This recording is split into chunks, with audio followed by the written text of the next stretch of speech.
A millionaire come home early and froze when he saw the red marks on his daughter. The keys jingled as Darius Cole pushed open the door to his luxury home, expecting silence.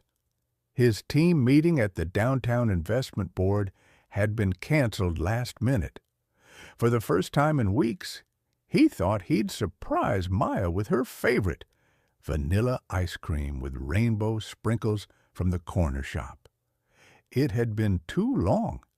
Ever since his wife passed 2 years ago, Darius had buried himself in work, trying to balance loss, grief, and responsibility. He provided everything Maya could need: a private chef, therapists, tutors, and a live-in nanny he trusted to watch her when he couldn't. Vanessa, well-mannered, highly recommended, and referred by Kira, his new fiancée. He moved quietly through the marble foyer, pausing when he heard something.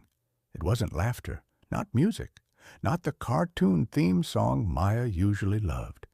It was crying, software strained, trying hard not to be heard. Darius's brow furrowed. He followed the sound into the kitchen and froze. Maya, his little girl, barely 6 years old, stood in front of the sink, clutching a mop taller than her.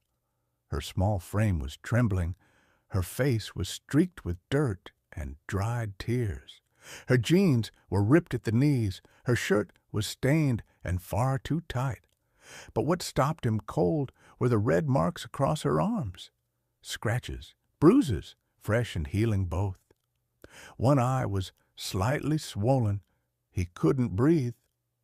Maya? She jerked like she'd been shot. Her head whipped toward him, eyes wide with panic. "Daddy!" she gasped, the mop crashing to the floor. She tried to hide her arm, pressing it behind her back. Darius rushed over, kneeling. "Baby, what happened? What is this?" He gently lifted her arm and her lips quivered. She pulled away, voice barely audible. She said, "I was too slow mopping." "Who?" She looked at the floor. Miss Vanessa. Darius's heart dropped through the polished floor. Number. He shook his head slowly, trying to stay calm. "Vanessa did this to you?" Maya nodded once. Her tiny lips trembled, but she didn't cry again. "She says I mess everything up.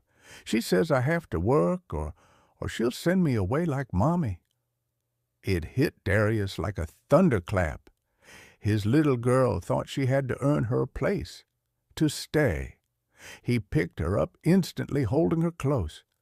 "No one is sending you anywhere. Do you hear me? Ever." Maya clung to his shoulder, her fingers digging into his suit. Her voice was muffled in his neck.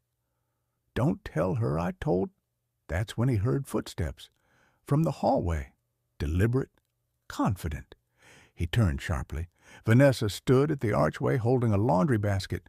She blinked in surprise, but her face didn't change much. "Oh," she said lightly, "you're home early." Darius rose slowly, still holding Maya. "What did you do to my daughter?" Vanessa's eyes flicked to Maya, then back to him. "Excuse me?" Darius stepped forward. "The bruises, the crying, making her mop the damn floor like a servant. She's 6. Vanessa sighed, setting the basket down. "Mr. Cole, children need discipline. She's been acting out. She broke 2 glasses this morning."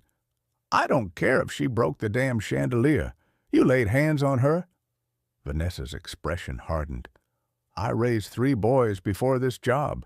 You asked me to keep her in line while you ran off to boardrooms. I did what you weren't here to do." Maya flinched in his arms. Darius saw red. "She's not a project. She's my daughter." "Then maybe," Vanessa snapped, "you should have been here more often instead of leaving her with people like me." Silence. The room swirled with a pressure so thick it was hard to speak through. Maya clung tighter. Darius lowered his voice, slow and dangerous. "Pack your things. Now before I call the police." Vanessa scoffed, folding her arms. "You're going to ruin my reputation over a few swats? Do you know how many families beg for a nanny like me?" "Then they can have you," he growled, "because this is the last time you'll ever come near my daughter." She opened her mouth to argue, but stopped. Something in his face must have warned her this wasn't a man she could manipulate anymore. She turned and walked out. Darius stood there in the silence, heart thundering, Maya sobbing gently against his chest.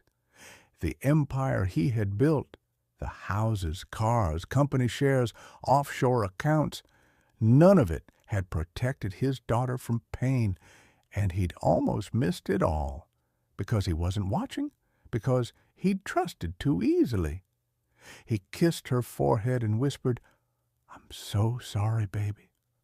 Maya looked up with glassy eyes. "Will she come back?" Darius shook his head. "No, sweetheart, never again." Darius didn't sleep that night. He sat on the edge of Maya's bed long after she had cried herself into slumber, her tiny hand still curled around his finger. The bruises on her arms haunted him, fresh reminders of how easily pain can hide behind quiet doors.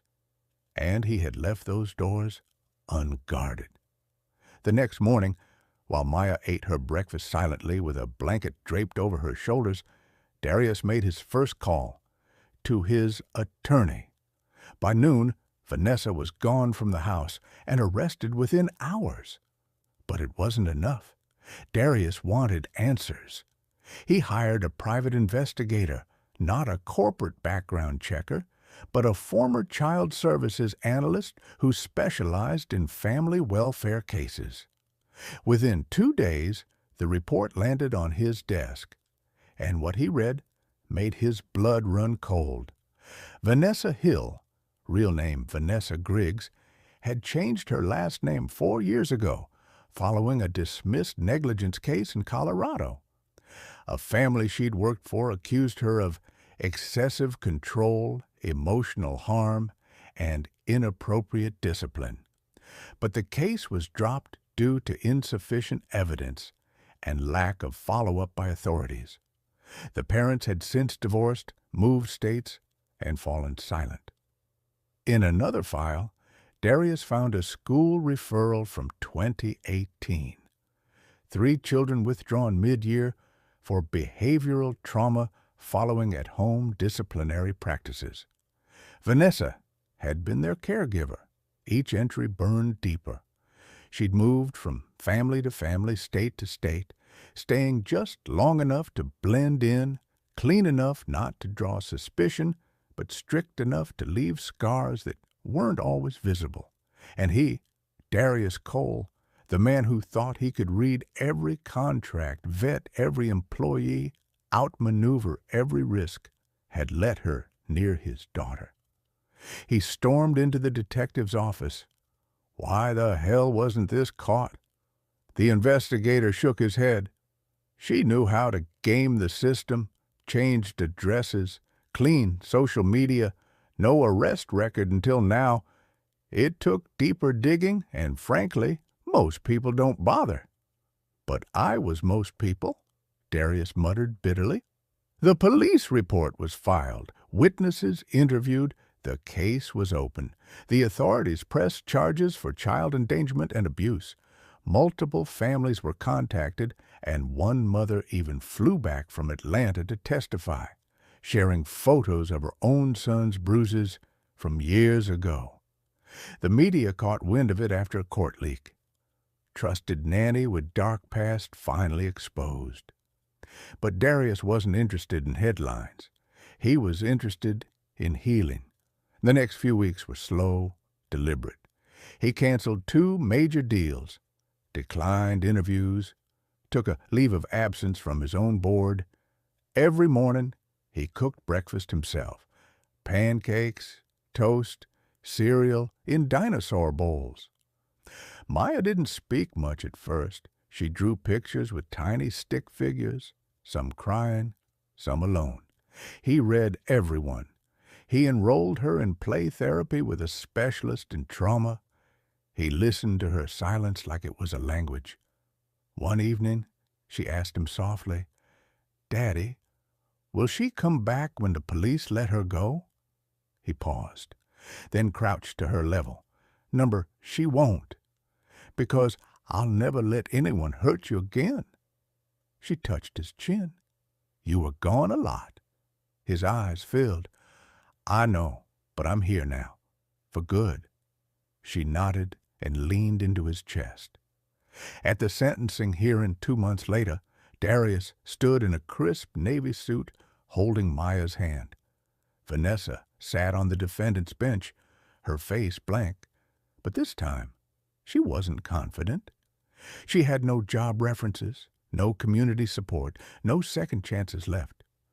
Her past had finally caught up to her. The judge sentenced her to 3 years in prison, followed by 2 years of probation and mandated therapy.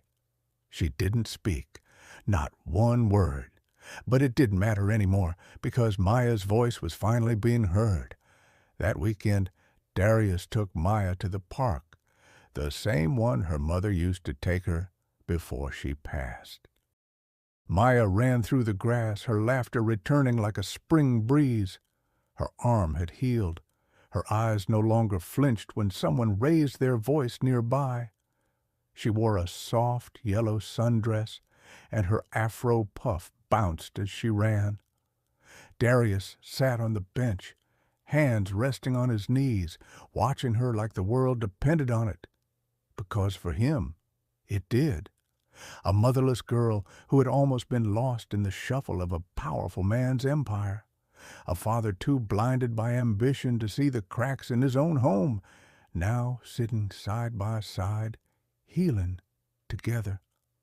As Maya climbed into his lap, curling against his chest, she whispered, "You won't leave again, right?"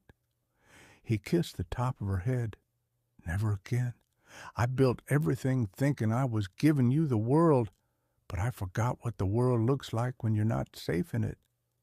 She smiled against him, and for the first time in years, Darius Cole felt like a father, not a provider, not a businessman, but a protector, and he would never look away again.